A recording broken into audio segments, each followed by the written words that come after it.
They called it the Pact, a galaxy-wide agreement of peace forged between 14 dominant species held together by trembling strings of diplomacy and fear.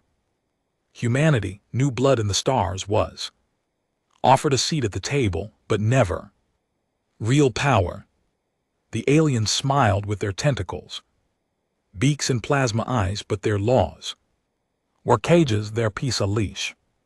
For a while Earth played along. We built outposts, traded technology, nodded at their laws. We adapted, but adapting wasn't survival, it was submission. That truth hit Commander Banner the moment he stood in the ruins of Outpost Turney's 4, watching smoke rise. Where civilians had lived, no warning, no declaration of war, just a sanctioned raid by the Droval Dominion, one of the Pact's senior species. Over 500 humans slaughtered in cold efficiency, men, women, kids, no survivors, no explanation.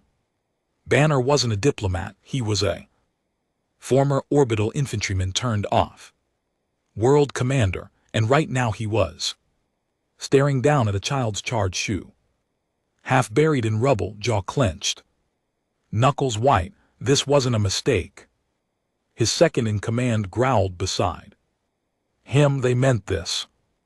No shit, muttered. He crouched, picked up the shoe, turned it over once, then tossed it aside. The Pact will call it strategic misfire. They'll send apologies, maybe sanctions, and we'll take it. Didn't answer. They all knew the game. Humanity, the fast-breeding underdogs, had become too ambitious, colonizing border worlds, militarizing moon stations, developing AI beyond limits the Pact set. The deval hated us for it, so they tested us, attacked one of our minor outposts to see if we'd roll over. The answer should have been diplomacy, a speech, negotiations. But what the galaxy didn't understand, what they never understood, was that humanity never stayed leashed for long. Later that night, the council convened. Remote link, high orbit, cold faces on glowing screens, generals, Earth Corp execs, old world presidents whose words had no spine. We cannot jeopardize our standing within the Pact, one said. We must demand reparations, not war. Another added, sipping wine on a private station light years away. Watched in silence. Then someone asked him, Commander Banner, you're the closest to the site. Your report. He leaned forward slowly, voice gravel lined. It wasn't an accident. They targeted civilians, burned them alive, kids too. If we don't answer, they'll do it again. War is not, it already started. Silence.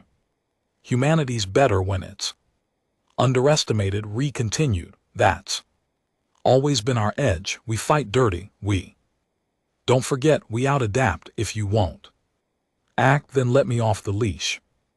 The council refused. Of course they did. But command structures were thin on the edge of space, comms delayed, hierarchies blurred, and wasn't built to wait. Back at the base, he gathered his black ops crew, 9 men, 2 women, former Earth infantry, dishonorably discharged, court-martialed, reassigned. The kind of soldiers who fought like beasts because life never gave them another way. They followed because he never lied and he never asked what you used to be. He stood in front of them in the hangar bay beneath the glow of the ship's open jaw. His voice was steady. They burned our people alive, he said. The Pact watched. The Droval will expect more speeches. What are we giving them instead? One man asked. Smiled. Vengeance, no. Politics, no parades, no recorded broadcast, just one dropship, one destination, A Droval war cruiser, stationed on the outer rim full of soldiers drunk off the victory of tourneys. 4. They didn't expect humans to strike. First, they forgot what we do when peace fails. The dropship shuddered as it left. The gravity well of the outposts broken. Orbit, Rehabanner stood strapped near the rear, silent, arms crossed over his armored chest. The hum of the ship's engines filled the compartment, a low growl that matched the tension in every soldier's chest. 12 warriors, no insignia, no formal orders, just they. Last line between vengeance and silence. The man sitting across from him was Greaves, massive, thick-shouldered, with a permanent scowl etched into his jawline like it had been welded on in a brawl. Greaves had served time for combat misconduct after a massacre on Lunaris Prime. He'd saved 6 Marines and killed 30 pirates. The problem, none of those pirates were supposed to die. Politically sensitive targets. Greaves had never cared. To his left was Nico, their sniper. Quiet as a grave, pale as a corpse, and twice as cold. They said he could hold his breath for 3 minutes while lining up a kill shot. Probably true. He hadn't spoken since they left Turney's 4, just sat there polishing his rifle like it was a holy relic. Each one of them was broken in a different way, broken by orders, by war, by abandonment. But Ree didn't need perfect, he needed hungry. He stood as the red lights flashed overhead. Final approach. The pilot's voice crackled, visual on the Droll cruiser. She's just sitting there. Reese turned towards the team. You know the mission. Confirm it anyway. Greaves growled. Ree nodded. We drop, getting quiet, plant charges at the reactor core and the bridge support. If they catch us, we don't stop until the whole damn cruiser's in pieces. What about survivors? Asked Rain, their demo expert, short, wiry, with eyes that never blinked quite right. We're not here for prisoners. No one argued. This wasn't a mission, it was a message. The Droval cruiser floated like a monolith against the stars, 6 km long, bristling with weapons and shields that could flatten a continent. But tonight it was vulnerable, relaxed, arrogant. The humans had never struck back. The outer perimeter was thin, standard patrol drones, blind spots in the sensor nets, a single maintenance dock used for waste and resupply. Reese's crew came in low below the station's shield arc, hidden in the debris field from an ancient mining war. The dropship stealth systems weren't cutting edge, they were stolen Earth. Command didn't issue gear for unsanctioned revenge raids, but what they had was enough. They coasted into the maintenance dock. No alarms, no lights, just the whine of magnetic clamps as the dropship latched onto the hull. Masks went on, rifles checked, charges armed. Rekeyed the door and the airlock opened with a hiss like a dragon waking up. They moved like ghosts, no chatter, no slips. Greaves took point, silent as a predator, weapon sweeping corridors carved from black alloy. The deval didn't build for comfort, they built for control. The halls were narrow, lit with sickly purple lights that pulsed like veins. 2 guards, Nico murmured in Reese's earpiece. 1 floor above, voices in a strange clicking tongue drove all officers board. Reese gave a hand signal. Wait. Watch. They passed. The team moved again, past storage rooms, sleeping chambers, communication arrays. Then Rain's voice, low and grim, found it. Reactor access shaft. The door was sealed. Level 4. Encryption. Reese glanced at Rowan, the demo expert. Grinned. Give me 90 seconds. He dropped to his knees, tools in hand. Sparks flew, panels came off, circuits rewired. Reese's eyes flicked between hallways. So far they were ghosts, but ghosts get seen. A low beep, the door hissed open, rang. Smiled. Trick is you got to think like a coward. These guys don't expect visitors. Inside the core pulsed, a column of rowing energy encased in shimmering plasma fields humming like the heartbeat of a sleeping god. They'd planted 6 charges, 2 on the core, 2 on the support stabilizers, and 2 more near the control matrix. All synced, all quiet. Nico's voice cut in. Movement on the bridge deck, there. Talking about Turney's 4. Re-blinked. Translate. Nico had implants. Crude but functional. They're laughing, calling us feral. One of them says we cried over soft spawn. Casualties. Greaves muttered, I'm going to rip. They're an NBSP. Heads off. Re-tapped his comm, bridge team on me. They split into 2 squads, retook. Greaves, Nico, and Allen, former. Reconnaissance turned knife fighter. The rest stayed with Rain to finish planting the last charges and secure the escape route. They moved fast up 3 levels, ducking behind bulkheads, shadowing the patrols. The bridge wasn't locked. Of course it wasn't. No one expected humans to come charging into the beating heart of a capital ship like it was their goddamn living room. Inside, 8 Droval officers sat around a circular platform, laughing in their harsh guttural tongue. Their translator screens showed a report on Turney's 4. Photos, heat maps, corpses. Human corpses displayed like trophies. Greaves stepped forward first, his rifle barked once, twice, a Droval captain's chest exploded, scattering organs across the console. Screams erupted. Allen moved like wind, his blade flashing in silence as he slit throat before the alien could reach the alarm. The others panicked, cowards. Gold-trimmed armor. Nico dropped 2 with clean shots between the eyes. 1 tried to run, re-tackled him, drove his fist into the alien's mouth, crushing cartilage and bone. The Droval thrashed, bleeding from every orifice. Re-leaned close, breathing hard. You killed children, he hissed.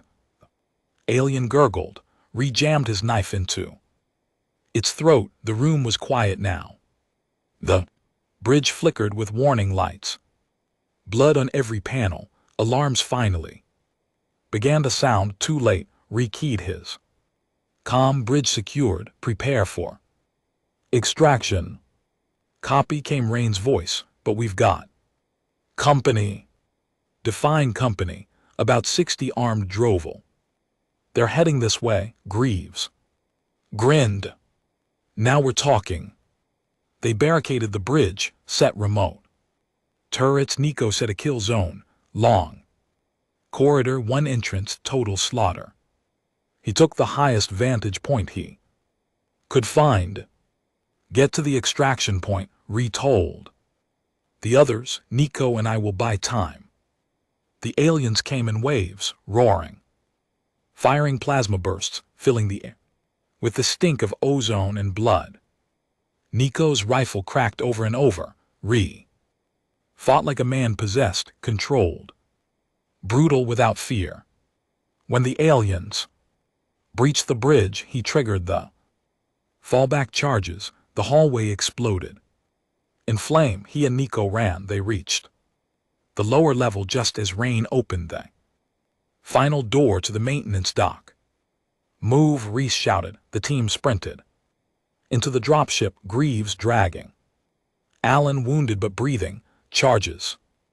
Re asked. Rain held up the detonator, primed and ready. The dropship detached just as the first Droval gunships arrived. Plasma shots screamed past them, lighting the void with chaotic light, but they were out, gone, and behind them the Droval war cruiser exploded. Not in silence, in fury. The shockwave rippled through the stars, fire and debris scattering like shattered pride. Ree watched it from the viewport, arms folded, blood on his cheek. "That was Fraternities 4, he said. No one replied. They didn't need to. 2 days later, across the galaxy, the Pact convened an emergency session. The Droval demanded retribution. They called it terrorism, an attack on peace, a betrayal. But the footage spread faster than any lie. The laughing deval officers, the human corpses, the quiet precision of Reese's team, the explosion. Other species watched. Some were shocked, others impressed. Because for the first time, humanity didn't beg. It struck back, and now the galaxy realized something terrifying. Peace had failed, and humans, unleashed, angry, unshackled, had just shown them what came next. 3 days after the Droval war cruiser exploded into a sunless flame, the galaxy began to fracture. At first, the media covered it cautiously.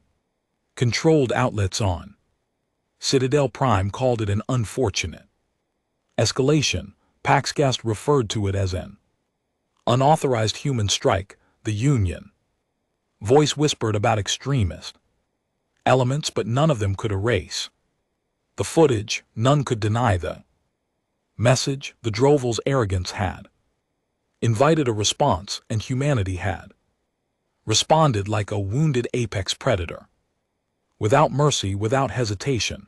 In the darkest corners of the galactic network, the raw, unedited version of the rage spread like wildfire. Reese Banner, his jaw clenched in blood, dragging a dying Droval across the deck. Nico's silent, lethal precision. The sound of Greaves laughing under gunfire. It wasn't just a strike, it was defiance, and that kind of defiance, it didn't just make enemies, it made allies. On the outer rim, in the old mining colonies of the egress belt, human workers held rallies, not peaceful ones. They burned the Droval flags, refused to report to alien overseers. Group of settlers on Jericho 7 took over an entire relay station and declared it sovereign Earth territory. No one had seen that much unity since Earth's post-collapse decade. Back on Earth, protests erupted across the megacities. Civilians demanded the council resign for allowing the massacre on Ternies 4, for bending the knee to a pact that never protected them. The old politicians tried to calm the people. They were met with bricks and Molotovs. In the shadows, Earth's military council held an emergency session beneath the Arctic complex, deep underground, away from the Pact's surveillance. 6 generals, 2 fleet commanders, 1 ghost.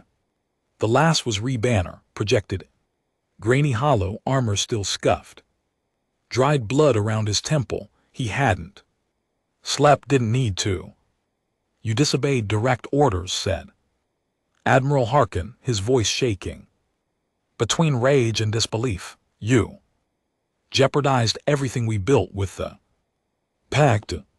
"No," Ree replied coolly. "I burned down what was already failing. You think this helps us? You've started a war." Ree didn't blink. "They started it. Ternies 4 was the trigger. You just didn't have the stomach to pull back. Don't pretend this was noble enough." Snapped. "You and your team are criminals. Now you've made humanity a target." Reese leaned forward. "We've always been a target. We were just too busy graveling to notice. The room fell silent. Finally General Corwin, a man with one eye and a spine of iron, spoke, and, "What now, Commander? What's your plan? Because whether we like it or not, the galaxy just saw you as our front man." Reese's expression hardened. "Then it's time we act like we deserve the spotlight." Meanwhile, far beyond Earth, in the depths of the Nefari quadrant, the Droval weren't sitting idle. High Commander Vizigar paced the throne room bridge of his flagship, the Vox Alter, a behemoth that made the destroyed cruiser look like a toy in comparison. His mandibles clicked in irritation. His pride was wounded deeper than the ship's lost systems. Never in recorded Droval history had prey dared strike first. They broadcasted it, he snarled to his elite guard. They celebrated it. These humans, vermin, mammals, they humiliated us. His second-in-command, Echo, flinched as he responded. The council is torn. Some want war, others suggest diplomacy. Diplomacy, Vizigar turned sharply. With apes, Ektal lowered his gaze. Prepare the purge fleets. No more colonies, no more alliances. We burn Earth, then we erase every outpost, every trace. High Commander, the Pact. The Pact is weak. If they wanted peace, they should have stopped the humans. Back on the fringe of Allied space, sat inside a retooled freighter orbiting a derelict station, off-grid, illegal and perfect. His team had grown. Footage of the raid had made him infamous among rogue units, veterans, and those long ignored by the Earth Command. Greaves leaned on a console nearby, watching the reports come in. Droval fleets are mobilizing. No more cloak and dagger, he said. Looks like they're done playing politics. Ree stood silent. Nico entered the room next, throwing a hollow disc on the table. More messages. A dozen squads from Egress and Tyron systems want to join. Former recon, rogue engineers, and even a few exiled pilots. We've got volunteers.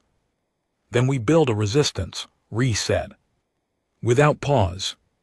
A resistance? Greaves asked, raising an eyebrow. You planning to run this like a rebellion? No, Ree said darkly. I'm planning to make sure Earth never bows again. He turned to the rest of the room, a mix of weathered faces and new recruits, men and women who'd been burned, forgotten, or ignored. You all saw what they did on Turney's 4.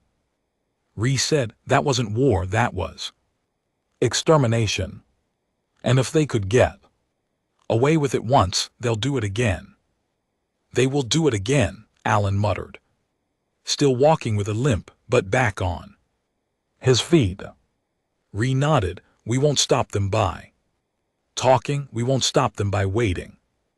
We stop them by reminding the galaxy who the hell we are. He picked up a data slate, pulled up star maps, marked weak points in Droval. Supply lines, gas relay stations, ammunition carriers, outposts. We hit them where they think they're safe. We hurt them in places they can't defend. No planets, no civilians, just their pride, their power, their war machine. You think Earth's going to back us? Nico asked. I think Earth's got no choice but to pretend they didn't train us. Greaves laughed. That's cold. That's survival. A week later, the resistance struck again.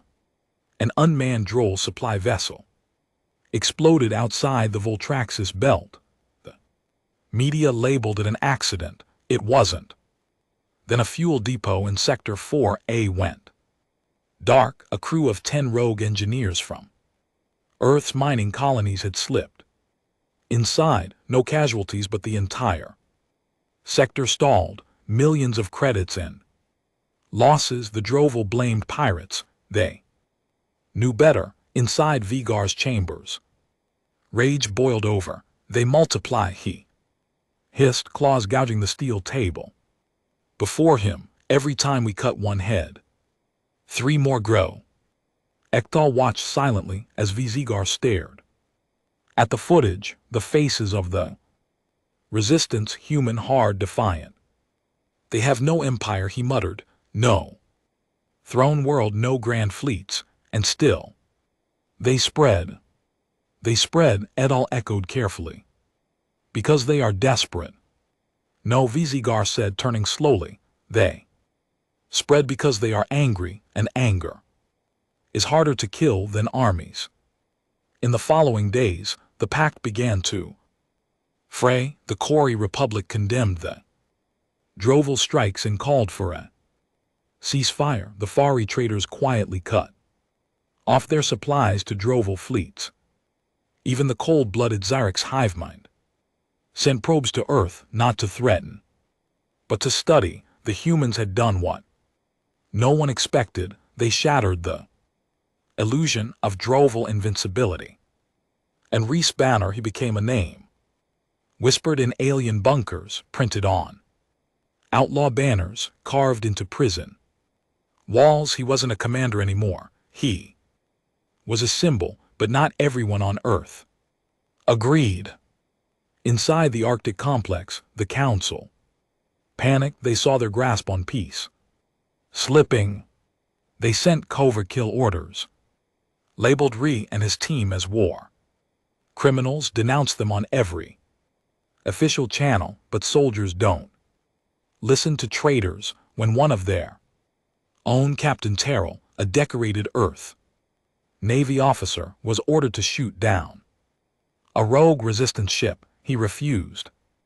Defected, brought with him 5 destroyers and their crews. Peace failed, he broadcasted to the galaxy. But Earth didn't. Rhys stood on the bridge of his stolen freighter, watching the incoming fleet signatures. 5 Earth Navy destroyers, hundreds of soldiers ready to fight, not because they were told, but because they believed. Greaves stepped up beside him. So what now? Rhys didn't take his eyes off the viewport. Now, he said, we stop being prey. The sky above Tyros 6 burned red. Not with sunset, with war.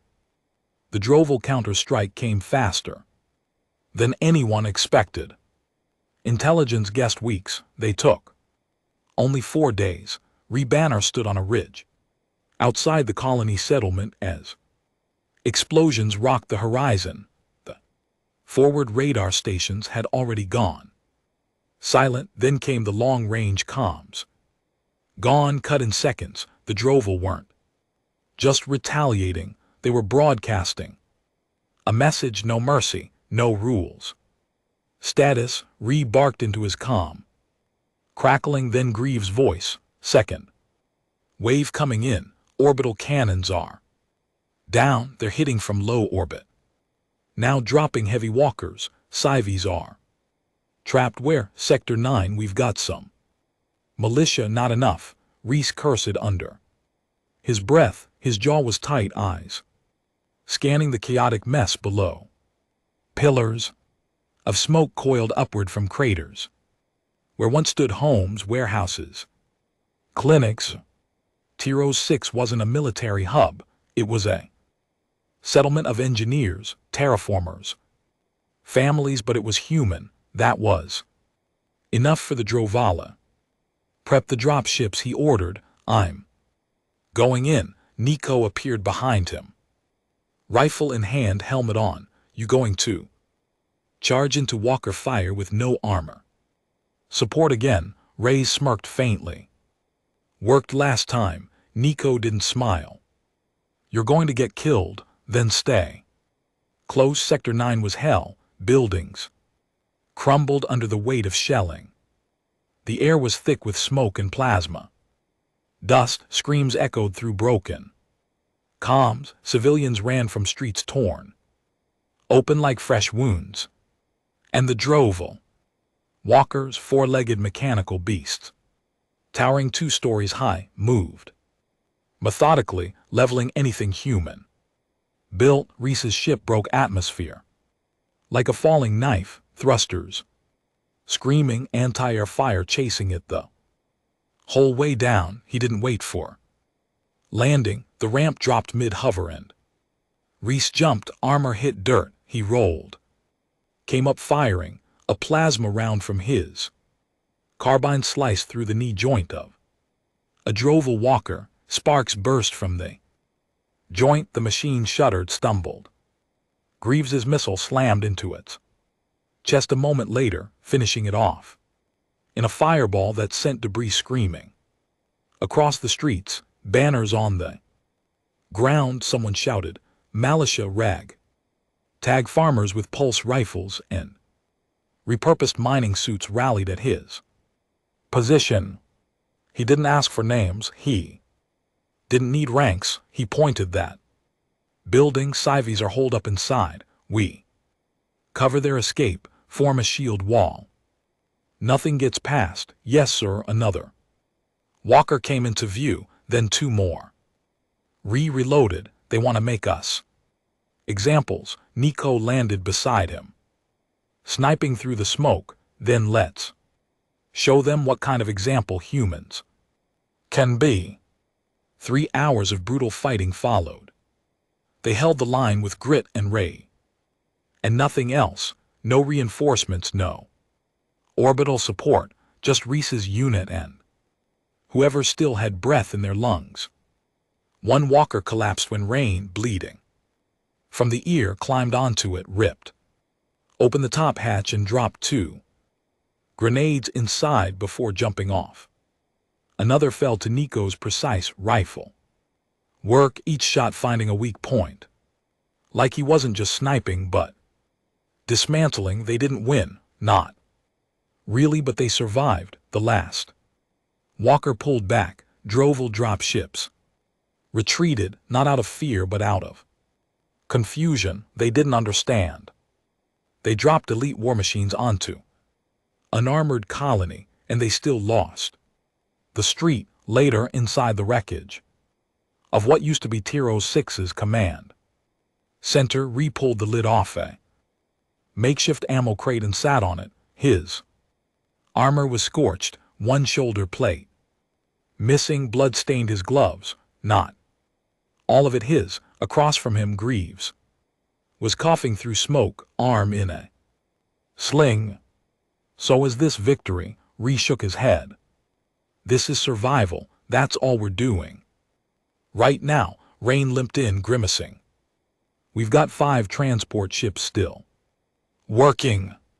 We're pulling out civilians now. Estimate 700 survived out of 2,000, Ree muttered, staring at the cracked floor. Greaves slammed a fist into the wall. We should have had defenses, should have had something more than a handful of goddamn pulse rifles. We were never supposed to win, Nico said quietly. Not here, not in the Pact's rules. Stood. They picked Tyrus because they thought we'd break. He looked out the shattered window at the red-tinted sky. Dropships lifted off with the last of the survivors. But we didn't. Far above, Earth watched in silence. Council held emergency votes. 1 faction called for peace talks. Another argued for open war. A third suggested letting Ree die quietly in space and pretending he never existed. But public sentiment was boiling over.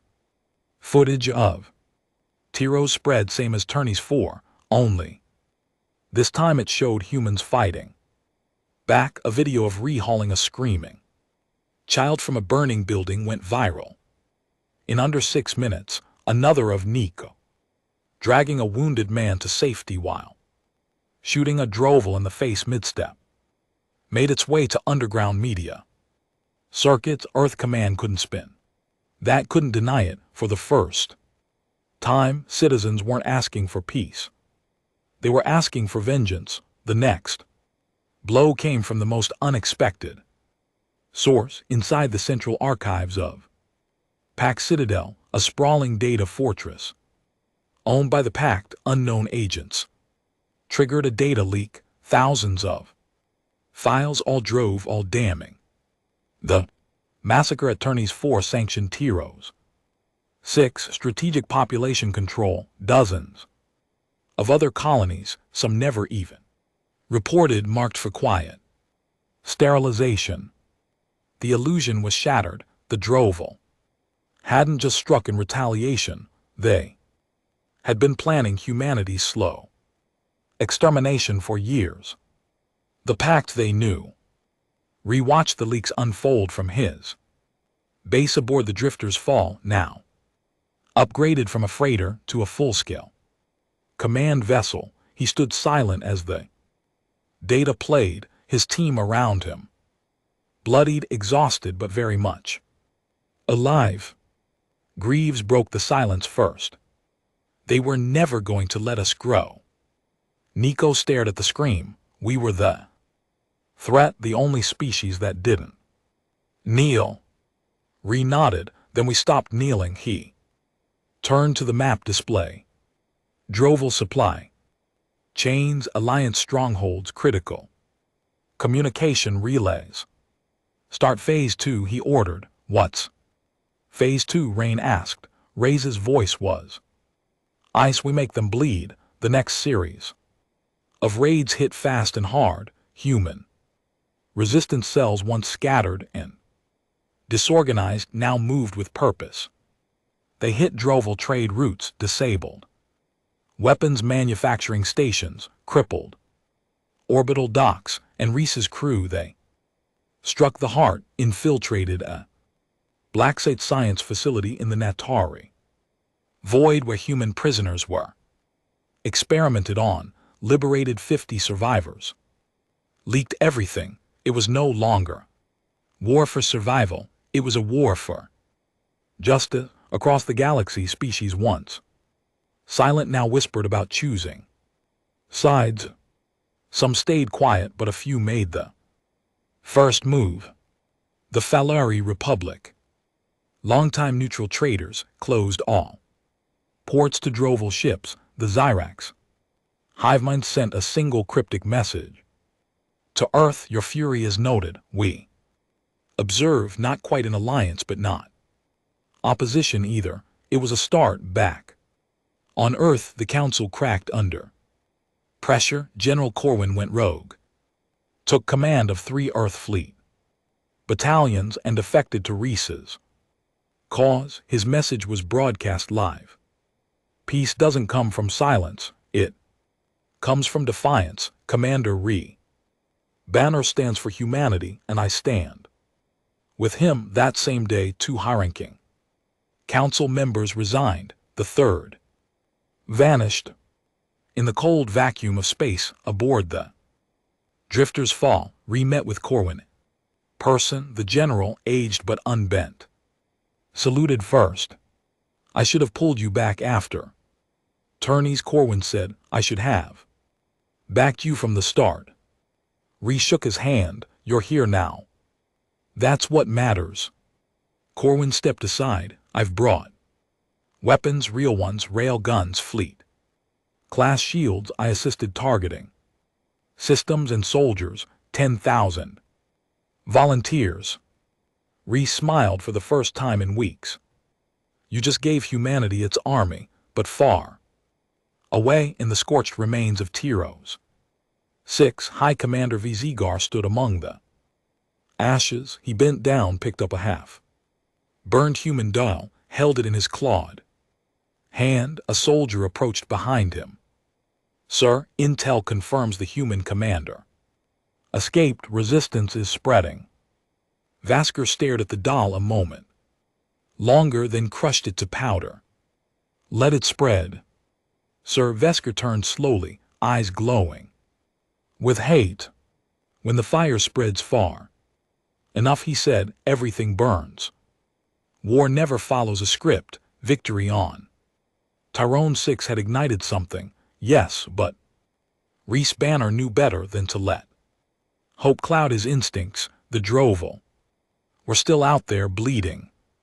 Watching, plotting, he stood alone in the command chamber aboard the drifters. Fall staring down at the hollow map. New red markers had appeared. Droval convoys destroyed, military stations sabotaged, even whispers of species defecting from the Pact altogether. The momentum was shifting, but shifts come with consequences. Rowan entered, tension in his shoulders. We got a signal. Weak scrambled through 5 relays. Origin Lambda Rift. Turned civilian. Rain shook his head. Military code matches one of our deep scout units. Last seen out near Wiley sector. Reese's eyes narrowed. Iliad was empty space, nothing but black rocks and decaying satellites. What's it say? Rain hesitated. It says, "We've got a traitor." Watched the recording in silence. Shaky video feed, one of their own. Helmet cracked, blood down the side of his cheek. The man's voice shook through static. "If you're seeing this, we were set up. We followed intel to supposed Droval fuel depot, but it was a trap. No guards, no fuel, just one of ours. Kellen, he was waiting for us. He disabled the extraction ship before we got there." He looked me in the eyes and said, "We never had a chance. We're just buying Earth time." Then he opened fire. The message ended there. Greaves was already pacing when the lights came back up. I knew something was wrong with that bastard. Kellen's not wired like us. Always talking about the greater good.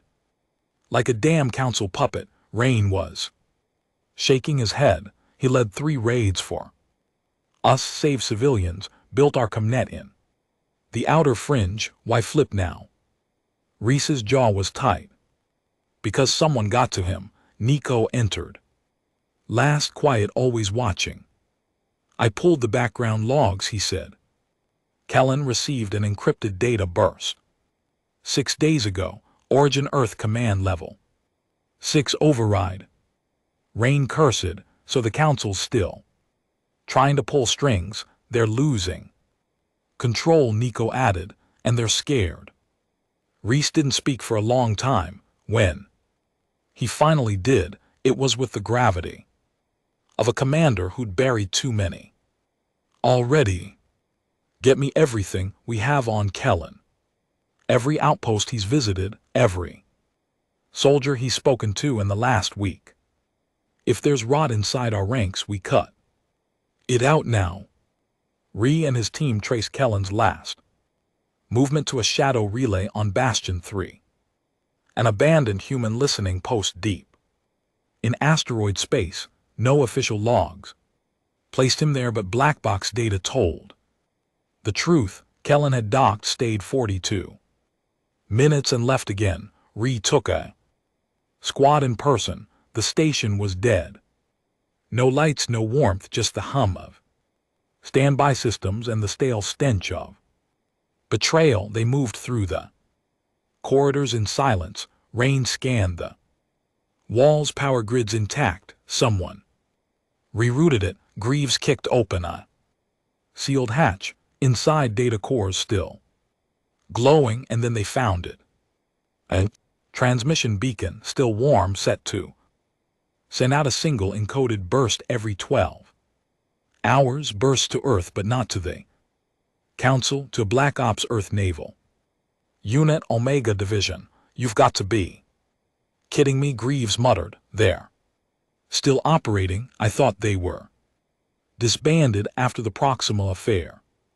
"Officially," Reese said, "but Omega never answered to officials. They cracked the message logs. It was worse than expected. Kellen hadn't just flipped. He'd been an embedded observer from the start, reporting back on tracking cell movements, coordinating with a shadow fleet orbiting just Outside Pact territory, his last message read, Ray Banner is no longer under control. The myth is growing. Faster than the man. Recommend. Termination protocol. Rain looked at Ree stunned. They want to erase you. Reyes didn't respond. He stared at the message for a long time, then turned away. Tell me we can trace his current position. Nico tapped his visor. Intercepted a shortwave ping 2 hours ago. Kellen's meeting with someone on Vera Station. Someone Droval envoy. Greaves swore under his breath. He's not just betraying us, he's trading us.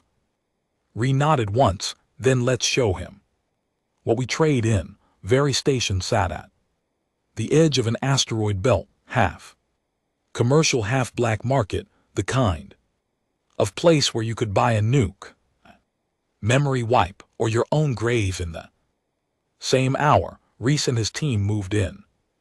Under the guise of smugglers, no banners, no insignia. Inside, the station buzzed with heat and neon. Traders, mercenaries, outlaws, all packed shoulder to shoulder, half of them armed, all of them dangerous. Ree walked with purpose, not through them, but into them. He wasn't here to hide. He was here to end something. Rain fed him the signal trace. Kellen's in the West Wing, room 82, Delta. There's movement inside, at least 3 heat signatures. They moved like hunters, breached the door fast. Smoke screams. One Deval ambassador dead before he could lift a weapon. A second tried to run. Nico dropped him with a shot to the back of the neck. Kellen was the last. He stood by the window, hands up, a pistol lying untouched on the table beside him. He didn't beg, he didn't run, he smiled.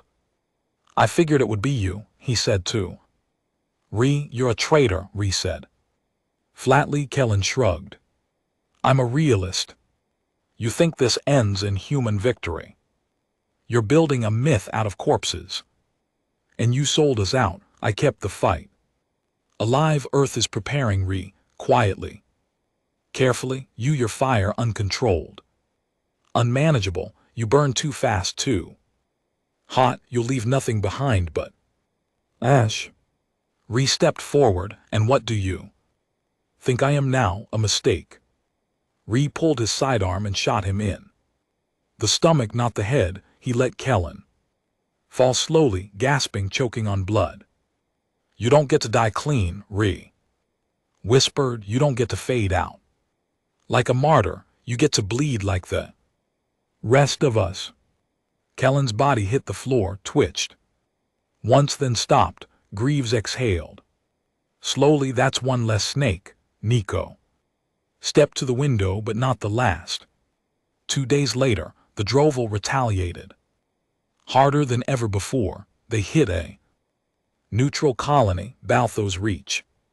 Population 8,000. No military presence.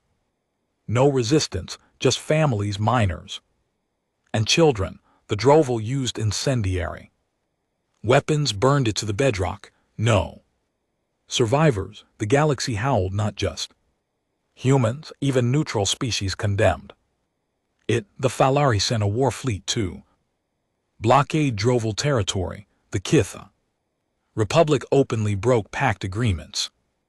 Vizigar had overplayed his hand, but he didn't care. Inside the war chamber aboard the Vox altar, he stood before a massive star map and pointed to Earth's position. I don't want colonies, he growled. I don't want symbols. I want their home, their cradle, their planet. But sir, X said nervously, attacking Earth directly, that would be war with every human faction, even the Council. Vasker bared his teeth. Then they will finally choose sides. Back on the Drifter's fall, re-watched the footage of Balthos Reach in silence. There were no words, just fire. Greaves stood beside him, jaw clenched. What's our move? Ree stared a moment longer, then turned. Away, we stop defending, he said. We go offensive. We and NBSP, their warlines. We destroy their fuel, their command. Ships their morale. He pointed to the fleet logs. We hit the Vox Altar. Everyone stared. That's suicide, Ray said. It's a fortress 3 km long.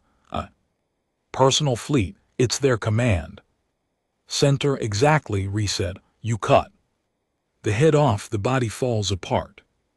Greaves cracked his knuckles. Finally, Nico nodded once. Let's make this personal. Ree looked at each of them. No uniforms, no medals, just hardened faces, all scarred differently, but all scarred. He spoke calmly. Enough defense, enough bleeding, enough waiting. He stepped forward. It's time to remind the galaxy what human fury really looks like. The Vox Altar wasn't just a warship, it was a symbol. It represented everything the Droval believed about themselves: invincible, dominant, untouchable. 3 km of living armor, plasma batteries, powerful enough to crack moons, and a command structure embedded deep in its core like a heart that never stopped beating. And Ree Banner was going to cut it out in the central war room aboard the Drifter's Fall. The atmosphere was steel-wired and thick with unspoken tension. Everyone knew what this mission meant. It wasn't another raid. It wasn't a symbol. It was suicide. Rain, the demo expert, leaned over the hollow table, frowning. This is borderline insanity. Do you even know how many defensive satellites this thing has around it? 37, Nico answered calmly, and 3 cruisers in orbit, plus 2 escort fleets within jump range. Rain gestured wildly. So how the hell do we get past all that? Ree, quiet until now, stepped forward. He tapped the star map, zooming in on a micro-satellite cluster far from the central system. Because they're expecting a fleet, they're not expecting a ghost strike. He laid out the plan with brutal simplicity. They'd steal a mining vessel, unarmed, unmarked, use the orbital mining convoy routes to get within range of the Vox Altar, then breach the hull from underneath through its waste purge system, an area barely monitored because it was considered structurally impenetrable. Once inside, they'd split, one team to the engine reactors, the other to the bridge plant. Charges ended. Rain shook his head. There's no fallback, no evac. Once we're inside, we either blow the thing or we die on it. Ree nodded. That's right. Greaves grinned. About time. The stolen mining freighter was called Hound's Mercy. Clunky, rusted beast with decompression alarms that sounded more like screaming than warning. Perfect, ugly enough to avoid suspicion, but large enough to hide 6 resistance fighters in its underbelly. They boarded in silence. No speeches, no grand send-off. Ree didn't believe in speeches, not anymore. Inside the cargo bay, Greaves checked his ammo belt. If I die on this ship, he said, I wanted to be next to something exploding. You'll die screaming like a child, Rain muttered, wiring his detonators. Better than dying on my knees, Greaves replied. Ree listened, but didn't join the banter. He stood near the viewport, watching the stars stretch and flicker as they approached the drop zone. Every mile closer to the Vox Altar felt heavier. Not fear, focus. He thought of Turney's 4, of Tiro's 6, of Bo's reach, burned so clean that even the stone melted. He thought of the council's silence, of the traitors in Earth's shadow government who whispered about strategic tolerance while children were reduced to ash. They'd all abandoned humanity's soul for a chair at the Pact's table. Ree never wanted the table, he wanted to flip it. The Vox altar loomed ahead, black, angular, monstrous, surrounded by a swarm of blinking satellites like an insect hive. Protecting its queen, they entered, undetected, pretending to be a broken down freighter looking to dump mining waste. Droval bureaucracy didn't care. They approved the request. Reese's team laughed in their heads. The ship floated into the purge port, drifting gently toward the base of the command ship. They moved fast. Inside environment suits, they cut through the freighter's belly and latched onto the Vox altar's underbelly with magnetic clamps. Greaves was first through the breach, slicing a hole into the waste maintenance tunnel. It stank. The air was thick, metallic, and laced with chemical rot. It didn't matter. They climbed inside like rats through a pipeline of death. Inside the Vox altar, it was worse. Slick corridors, dull green lighting, automated patrol drones moving in mechanical rhythm. Ree led the group through ventilation shafts and blind corridors, following the internal schematics they'd stolen from a captured engineer 3 weeks earlier. They split at the core junction. Rain and Nico went left to the engine chambers. Ree, Greaves, and Allen went right to the bridge. They had 23 minutes. Rain reached the engine chambers first. They'd expected resistance. Instead, they found something worse. Prisoners. Humans. Hundreds of them stripped, shackled, used as biological batteries to regulate power flow and heat transfer through nerve feedback systems. It was a kind of tech humanity hadn't even considered developing. Rain stared at the wall of faces, some barely breathing, some already dead. One looked at him, a girl, maybe 15. No, she whispered. He stepped forward. We're here to get you out. No, she said again, but this time it wasn't fear, it was a warning. Then the trap sprung. Droval guards erupted from hidden side vents. 10, then 15, then more. Rain and Nico fired fast and hard, dropping the first wave in seconds, but it wasn't enough. Rowan screamed as a plasma blade sliced across his thigh. He dropped to his knee, blood pouring. Nico dragged him behind a generator, covering him with deadly precision. We have to blow the core. Rain gasped. We will, Nico said, slamming a charge onto the reactor wall. But the kids. Nico paused, looked back at the shackled humans. Then he stood. Get ready to run. Rain blinked. What? Nico activated his cloak and stepped out into the fray. One by one, he shot the restraints. One by one, the prisoners dropped, crawling toward the exits. He took a round to the chest. Still stood, took another and another. He activated the last charge, turned to Rain and gave the nod. Then the lights cut out and the room exploded. At the same time, Ree and Greaves reached the bridge, bodies everywhere, but no gunfire. They moved through empty corridors, deeper and deeper, until Ree realized the horrible truth. There, waiting for us. Greaves raised his rifle. Then let's not keep them waiting. The bridge doors opened. Inside stood High Commander Vizigar, alone, massive, armored. Come, you came, he said. How human of you. Reese aimed his weapon. This ends now, Vizigar chuckled. You think killing me ends this war? I think burying you sends a message. Vizigar moved like lightning, lunging with a spear blade. Reyes barely dodged. Greaves fired twice, both rounds bounced off the alien's armor like rocks. Against a tank, Ree threw a flash. Grenade and charged, they fought.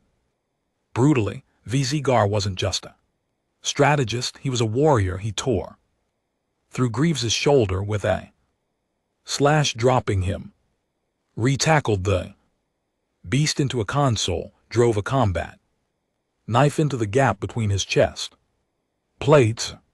Your fury, Vasker snarled, choking on blood, will destroy your people. No, Ree said, twisting the blade, it'll save them. He pulled the trigger.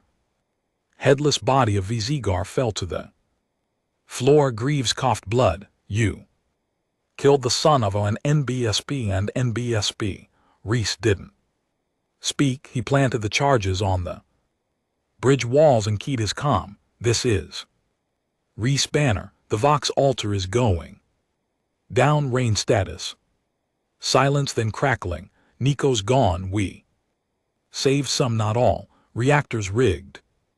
Reese exhaled. You have 90 seconds to get out. Already moving. Ree lifted Greaves to his feet. You good? Better than him, Greaves growled, kicking Vaskar's corpse. They ran. The corridors turned red as alarms blared.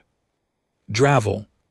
Soldiers panicked. The death of their commander had broken the chain of command. Without Veskar there was no unity. That was humanity's gift. Kill the center and the rest forget how to breathe. Reese and Greaves dove through the breach tunnel seconds before the Vox altar exploded from the inside. Fire rolled through its length like hell.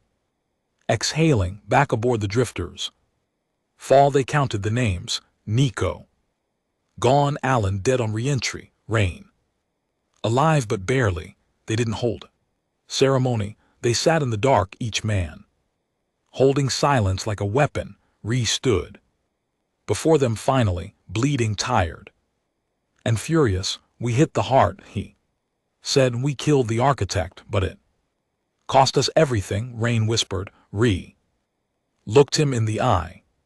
It was worth it. Outside the ship, the wreckage of the Vox altar drifted in space, glowing like a cursed sun, and across the galaxy species rose up. The Pact was crumbling. Humanity wasn't begging for peace anymore. It was making war. News of the Vox altar's destruction shattered the galaxy. It didn't just shake the doll, it broke them. For 2 centuries, the Vox altar had been more than a warship. It was an icon, a throne motion. It was the seat of power from which Vasker commanded empires, issued extermination orders, negotiated through fear. Now it was ashes, and humans did it again. The footage made its way to every corner of the stars, leaked by surviving resistance cells, rogue broadcast stations, and smugglers who'd turned patriot overnight. Reese Banner standing in the ruins of the bridge, Vaskar's mutilated corpse at his feet. Then the explosion, caught from orbit, burning flower of vengeance blooming in space. The galaxy didn't just witness a victory, they witnessed a reckoning. On Earth, panic spread through the council like fire through dry wheat. Counselor Burneth, chief liaison to the Pact, collapsed on live transmission. Mid-sentence, after stammering, we had no knowledge of this act of aggression. The remaining members convened in secret, deep beneath the Arctic complex, desperation clawing at their voices. This cannot be allowed to stand, one shouted. They've just declared war on behalf of our species without sanction. The Droval have named Rhea war criminal, another hissed. And they're not just threatening retaliation. They're demanding Reese Banner's head. They want Earth's cooperation in handing him over. A long silence followed, then someone whispered, maybe we should. Counselor Tarn, quiet until now, folded his arms. He's turned half the galaxy Against the Pact, and let's not pretend we ever controlled him. What's one man's life to prevent a planet-wide war? Councilor Mayor, the last with a backbone, glared at him. You want to sell out the only soldier winning? Tarn sneered. He's winning us a funeral. Meanwhile, in orbit above Tyros 6, aboard the repaired and renamed Vox, Slayer re-stood at the tactical table. With Rain and Greaves, Nico was gone. Alan was gone. Half the team was gone. But they weren't weak. They were sharper. Now more focused. Rain's arm was in a sling, burns running down the left side of his face, but his mind hadn't dulled. He tapped at the screen showing Droval fleet movements. After we blew the Vox, their chain of command collapsed across 4 sectors.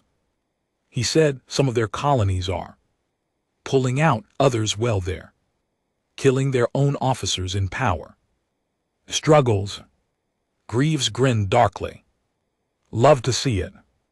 Reese didn't smile. He was watching a red marker flashing on the corner of the display. Earth. What's the situation with the home world? He asked. Rain hesitated. Mixed. Civilians are rioting in favor of you. Soldiers are split. Half the Navy wants to join us. The other half is standing by the Council's orders. And the Council, Rain's expression soured. Officially silent, Greaves leaned in. Unofficially, they're talking with Droval envoys, peace offers, surrender clauses. They're trying to trade you. Reese stood still like a statue carved from rage, so they'd rather sell out their own commander than face the storm. Rain didn't answer. He didn't need to. That night Reese stood alone in the observation bay, staring at Earth from orbit. It was beautiful, still blue, still breathing. He remembered being a kid. Before the war, before space, before the Pact, lying in the grass and staring at stars that didn't mean anything. Now, every one of them had taken a life. You're not thinking of going down there, are you? The voice belonged to Carrera, former Navy intel officer assigned to the Vox Slayer 2 weeks ago. Sharp eyes, sharper tongue. She'd fought with Ree once, years back. A reconnaissance op gone wrong. They'd lost people. She'd blamed him. Now she was here. You're the only ghost the Council fears. More than me, Ree said without turning. Kara walked up beside him. The Council put a bounty on your head, unofficial. Of course, you're worth more dead than alive. Nice to know I finally have value. They'll trade you, Ree. Don't underestimate how desperate they are. He turned to her. Let them come. She studied him for a long second, then said, there's someone on Earth who wants to meet you. Who? A general. Ree raised an eyebrow. Corwin's already with us. Not Corwin. She hesitated, then spoke the name.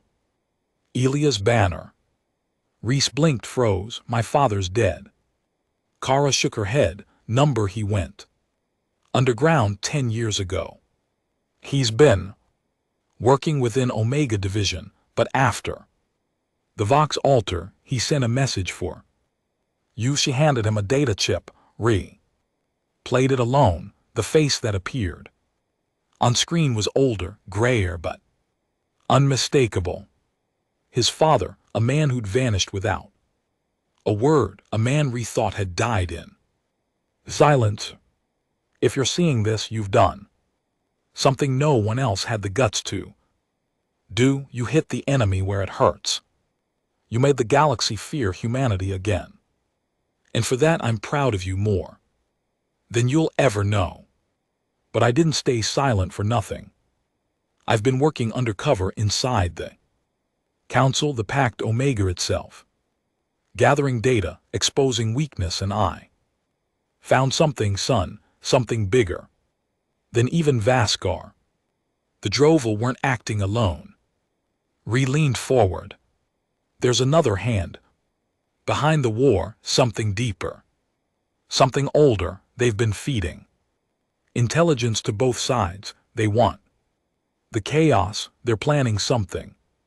After the fire dies. I need you to come down, I'll explain. Everything but only in person, only. Once. The message cut off. Greaves wasn't happy, you're not. Seriously considering this, are you? Reese sat at the head of the table. Silent, focused. He's my father, he left. You for a decade, no word, and now he wants a reunion after we put the galaxy on fire. Rain added, it smells like bait, Kara. Spoke up, he's not lying, I've worked with him, he's brutal, cautious, but not a traitor. Greaves shook his head, even if he's telling the truth, the council will kill you the second your boots hit dirt. Ree stood. Then they'd better be fast. He dropped alone, not in uniform, not with an army, just a plain-clothed drop pod disguised as a civilian freight container. It landed hard in the Mojave wastes, far from cities, far from surveillance. He walked 6 miles through sand and silence before he saw the hidden bunker. It opened before he knocked, and there he was, General Elias Banner, his father, the man who taught him how to shoot, how to think, how to never beg. They didn't hug, just looked at each other like mirrors. I thought you were dead, Ree said. Elias nodded. You're not the only one. They sat inside the bunker, sparse, cold, efficient. Elias laid it out. Droval weren't masterminds, they were soldiers, enforcers. But the war, the push for extinction, that came from higher, a Pact subsect that never showed their face, the Valaria species. Wiped from official records, long believed extinct, but they weren't gone. They were manipulating everything. Why, Ree asked. Because chaos clears the board, Elias said. They want to be the only ones left standing when the galaxy forgets who started it, and Earth, they want us broken, not destroyed, not now. Just shattered enough to never rise. Again Ree stood, his voice was cold. Then we hunt them next. But outside the council moved, drones circled the desert. The moment Ree entered Earth's atmosphere, they'd been alerted. Counselor Tarn smiled as the screen showed coordinates locked. Terminate the rogues, he ordered. The Mojave wind was thick with silence, dust curling around the broken ground, like the breath of a buried god. Reese Banner stood in the bunker's entryway, eyes fixed on the horizon, watching specks grow larger in the afternoon sun. Drop pods, 9 of them, fast, black, no insignias. He knew that design. Omega Division kill squads. His father, Elias, stood beside him, rifle slung across his chest, not surprised. They didn't waste time, he muttered. They never do, Ree said. You tip them off. Elias didn't flinch. I'm the one who warned you. I thought they'd try diplomacy. Guess they skipped that part. Then you underestimated the bastards. Reese's voice was cold, tired of waiting for logic to return to a galaxy that burned it alive. He tapped his comm once, 3 short beeps. A tight band signal sent up to orbit, 1 message only, backup silent. 1 hour. If he was still breathing in 60 minutes, someone would come. If not, it'd be just another forgotten body in Earth's dirt. The first dropship hit the ground with a sonic thump. Dust rolled. 12 Omega troopers disembarked, matte black armor glinting under the sun, faceless helmets locked onto Ree and Elias coordinates. They didn't ask for surrender, didn't call For negotiation. They opened fire, reduct rolled. Behind a rock outcrop as plasma chewed through the dirt he just stood on. Elias returned fire, dropping one trooper with a clean head shot. The body crumpled with the stiff finality of trained men doing their job, even when they were the villains. This wasn't your council's idea, Elias shouted over gunfire. This is Tarn. He's been bought by the Valeri, growled. Returning fire, Elias nodded, diving behind a steel crate. He's been there. Puppet for years. They funneled weapons into Omega. They've been inside Earth politics since before the Pact. Every war we fought, they're the ones who wanted us distracted. Refired 3 shots, ducked as a grenade thudded nearby. The blast lifting dirt and rock in a geyser. How deep? Reese asked. Elias looked over. Deep enough that even killing him won't fix it, Reese grunted. Then we don't fix it, we burn it. 20 minutes in, they were surrounded, 3 squads. Flanking, precision moves trained by the best because they were the best. Humans killing humans again. Greaves would have laughed at the irony. Nico would have just lined up headshot. Reese had neither now. He bled from a grazing shot to the side, breathing sharp, lungs burning. Elias wasn't doing much better. Old bones weren't built for firefights anymore. Then came the speaker drone. It hovered in low. Counselor Tarn's voice boomed, smug and dripping with self-righteousness. Re-Banner, you've become a symbol of chaos, not salvation. A criminal, a false hero. I gave you a chance to turn back. Now I give you one final offer. Surrender, stand down, accept the consequences of what you've done. Reese stood slowly, blood down his side. Hand gripped tight around his rifle. He looked at the hovering drone and then he spat right at it. You want to kill me? Come do it yourself. The drone paused, then exploded in sparks. No more talking. 33 minutes into the fight, just as ammo began to run dry and Ree was thinking about how he'd rather die than fall into Omega's hands. Something cracked the sky. It wasn't a gunship, it wasn't a drop pod, it was a war cruiser, the Vox Slayer. It screamed into low orbit, tearing through Earth's stratosphere like a knife through wet leather. Its engines howled, casting shadow across the desert. Then came the second sound. Drops, not enemy this time, his people. Griev's alive, rain patched, limping, but full of hate. Kara leading 3 squads of resistance. Fighters who'd smuggled themselves into orbit when Earth wasn't watching. Greaves landed beside Ree, rifle raised. Miss me. Reese gave a blood-soaked nod. Took your time. Had to kill a council spy on the launch deck, Greaves said, already laying down. Covering fire. Bastard looked just like one of ours, probably a Val Ari. Ryan shouted into his comm, flanking left. Sector 3, drop squads 2 and 4 move. Now, Kara slid in beside Elias, dragging him behind cover. He's hit bad, heel. Live, Ree said. Kara looked at him. You might not, I know. The battle turned fast. Omega troopers weren't ready for the sudden reversal. They thought they were killing a ghost. Instead, they found an army. Greaves personally handled 3 of them in hand to hand. One had a blade. Greaves took it, broke the man's visor with his elbow, and buried the knife where the voice box used to be. Rain set up a remote turret that turned the tide in minutes, mowing down 2 squads before they realized it wasn't a malfunctioning drone. And he hunted, no longer hiding. He moved through the field like a blade in motion, every round precise, every Movement fueled by rage earned the heart.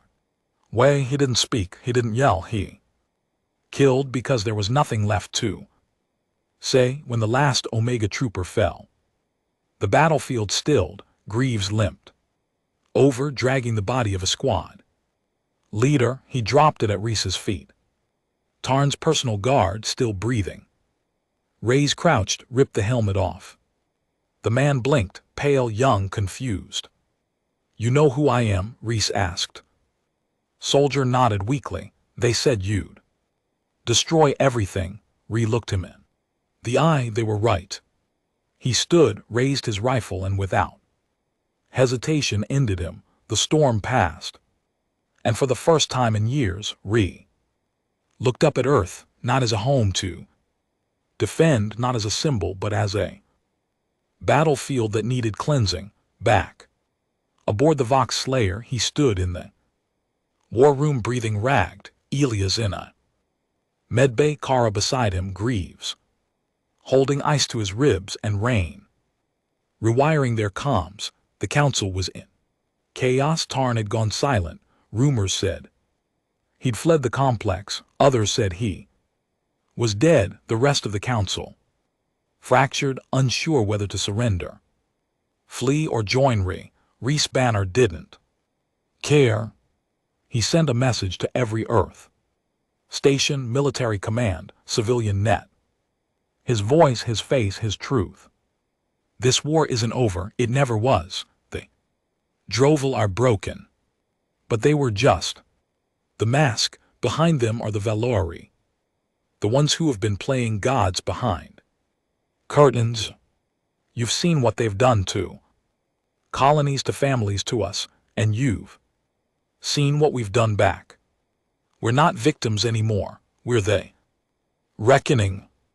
If you stand with the council, with silence, with submission, you'll fall with them. If you stand with us, then fight. He ended the message. Kara exhaled. You just declared war on the galaxy's real rulers. Ree nodded. About time. Greaves laughed despite the blood on his shirt. So what now, Commander? Ree stared at the stars. They wanted to make an example of us, he said, but we're still here. We're the species that crawled out of dirt, taught itself how to kill gods, and kept going even when the stars said we shouldn't. We're humanity. He turned, eyes burning, and we're not done yet.